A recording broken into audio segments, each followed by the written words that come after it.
Greetings and blessed love. Happy Monday. Dharma Shakti here with another Monday message for you. Hey, thank you so much for tuning into these messages. I just really want to commend you and celebrate you for even being interested in improving your life and the world that you live in. Did you know that 3% of the population ever pursues personal development or growth? And so I just want to commend you for being a small percentage of the world that really cares about growing and moving forward. You would not be tuning into these videos if that wasn't the case. So I celebrate you and I commend you, and I'm super happy to be here with you today. All right, so let's dive into today's quote. It is from Les Brown, who is another amazing pioneer in the personal development world. If you don't know Les Brown, I highly recommend that you check him out. He's just an amazing individual, super inspiring, and still tours all over and gives talks and does workshops, and you can find him all over the place. So let's get into his quote. He says, "Too many of us are not living our dreams because we are living our fears." Ooh, this one reminds me of something that Michael Beckwith says, which is, don't be led by your fears, but be pulled by your vision. And Les Brown and Michael Beckwith, they are both absolutely right. You know, they often say that we're not really afraid of our failure, we are afraid of succeeding. And so just take a moment to think about, who is driving your mental car? Are your fears driving, or is your confidence driving? Are your dreams driving you, or are your insecurities driving you? It's really, really important that we take time to self-reflect and check in with who is in the driver's seat. What is pulling us? What are we working towards? And too many of us are being bullied by this voice that lives right in between our two ears. And so if you can begin to recognize, as you have these dreams and visions and goals for yourself that you want to achieve, or that you want to live into, or that you want to express, notice where you brush up against those edges where the mind says, who do you think you are to be doing that? Or where the mind says, are you sure you want to put yourself out there? They might laugh at you. Or your mind says, you're not enough. You don't have enough experience or expertise. Don't even try. Right? This is what it sounds like when fear is driving, when we are living our fears, because we're allowing this sort of mental record to continue to be played. And let me just take a moment to remind you that a lot of those beliefs are not your beliefs. You did not have those thoughts when you were born. I guarantee you, as a little infant, you did not think those things about yourself. Somewhere along the way, those ideas and those beliefs were programmed into you. And look, we all have had those ideas programmed into us. That's why the personal development world is so amazing, because it helps us to really rewire the way we think about ourselves. That's why practices like yoga and meditation are so powerful if you have the right teacher and they're not just doing a bunch of yoga poses. These practices are so powerful because they shine a spotlight on, oh my God, that's how I talk to myself. Ooh, wow, no wonder I don't feel confident. And so we have to stop letting our fears be the driver. It's okay to feel fear. It's okay to feel insecure. It's okay to have some doubt. Those things are okay, and guess what? They're never ever going to completely go away. What's not okay is living in those fears on a daily basis and allowing those fears, those doubts, those insecurities to dictate the way your day and your week and your month and your year and your life play out for you. At some point, we have to choose to get in the driver's seat and say, you know what? I hear you, doubts. I hear you, fears, and I hear you, insecurities, but today I choose to doubt the doubts. Today I choose to question the questions.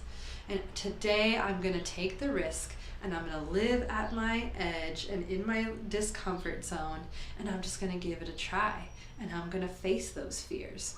Really, that's the only way that our fears begin to go away. How are you ever going to know what your potential is if you never even explore possibilities? Exploring possibilities means that you have to go face to face with those fears and saying, I hear you, fear. I feel you, fear, but I'm going to give it a try anyways.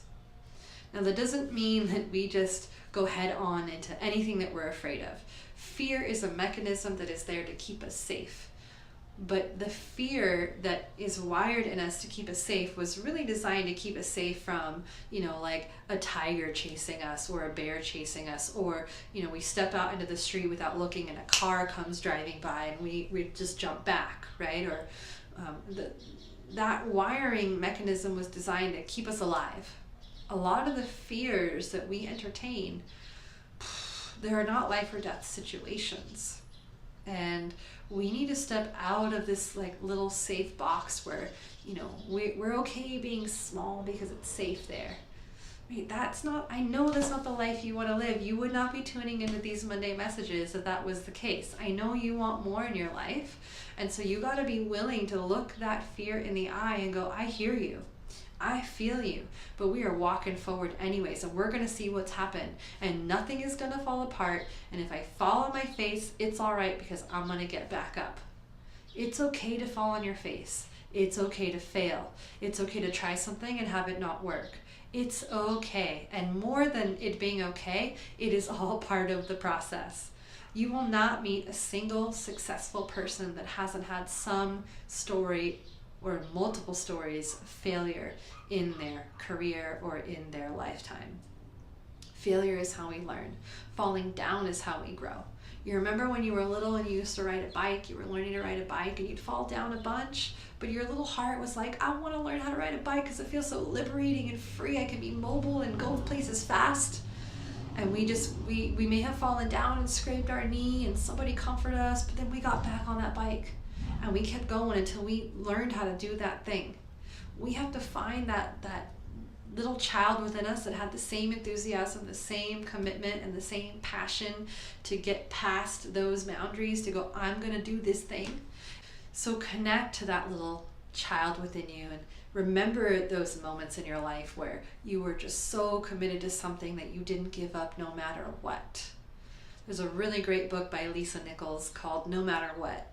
And it's a very inspiring story of how she became to be the person that she is today, which is an amazing, inspiring influencer and motivator.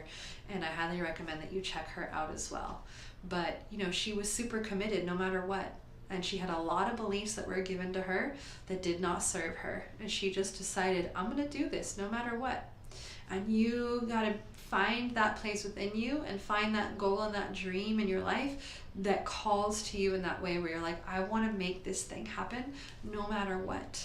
No matter how many times I fail, no matter how many times people tell me that that's a crazy idea, or no matter how many times people tell me that's too big of a dream or too hard of a dream. Look, I remember when I first had the idea that I wanted to host retreats. I was a new yoga teacher. I was young and I was fresh out of Ayurvedic school, and I was probably 24, 25. And I had some mentors in my life at the time who were really, they played a big role in my life in me becoming an Ayurvedic practitioner and a yoga teacher. So I really looked up to them. And they kind of poo-pooed on my ideas. They were discouraging, like, oh, retreats are a lot of work, and you don't really make a lot of money, and you shouldn't do it. And I decided, I'm gonna do it anyways. I'm gonna do it anyways. I don't know if I was just young and dumb or stubborn or what, but I did it. And I remember my very first retreat, and I just remember being in high heaven. Like I literally can smell the smell from the kitchen. I remember the hallways and the old carpet that was on the floor, and I know exactly where the retreat was in Santa Barbara, and my people who were there were helping me, and the students that were there in that fresh nighttime air. And I remember turning all the lights off at the end of the night thinking, I can't believe I'm getting paid to do this. This is so much fun, and I loved it. And I'm so glad that I pursued that dream of mine, even though I had people who were like, nah, don't do it, it's too much work. for me, it didn't like the work, it was work. It still is a lot of work to put retreats together, but I don't mind doing the work because I'm passionate about that kind of work. I'm passionate about creating those weekend experiences for people. And so for me, the work is like, it's just a part of the process and I don't mind doing it.